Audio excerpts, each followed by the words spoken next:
We have heard the last speaker in the general debate for the meeting.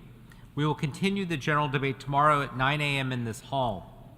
The exercise of the right of reply has been requested.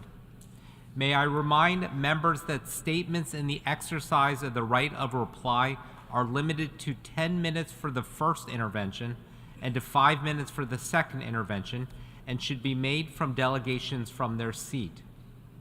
First, I call on the representative of India.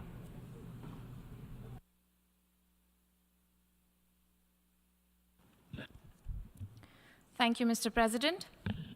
I take the floor to exercise my delegation's right of reply to the statement delivered earlier in the general debate by the representative of Pakistan.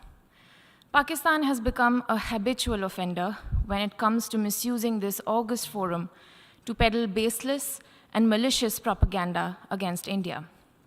Member states of the United Nations and other multilateral organizations are well aware that Pakistan does so to deflect the international community's attention away from its own abysmal record on human rights.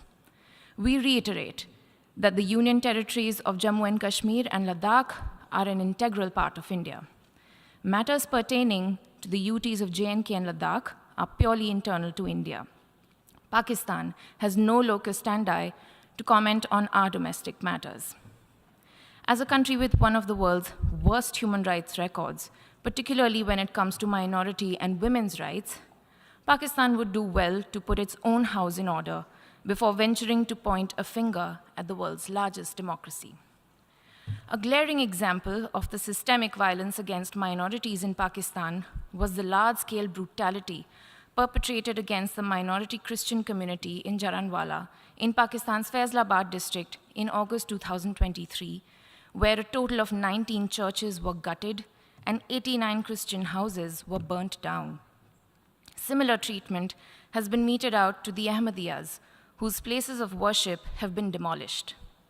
The condition of women belonging to minority communities in Pakistan, notably Hindus, Sikhs, and Christians, remains deplorable. According to a recent report published by Pakistan's own Human Rights Commission, an estimated 1,000 women from minority communities are subjected to abduction and forced conversion and marriage in Pakistan every year.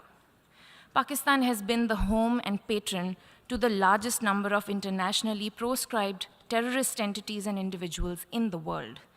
Instead of engaging in technical sophistry, we call upon Pakistan to take credible and verifiable action against the perpetrators of the Mumbai terror attacks, whose victims await justice even after 15 years.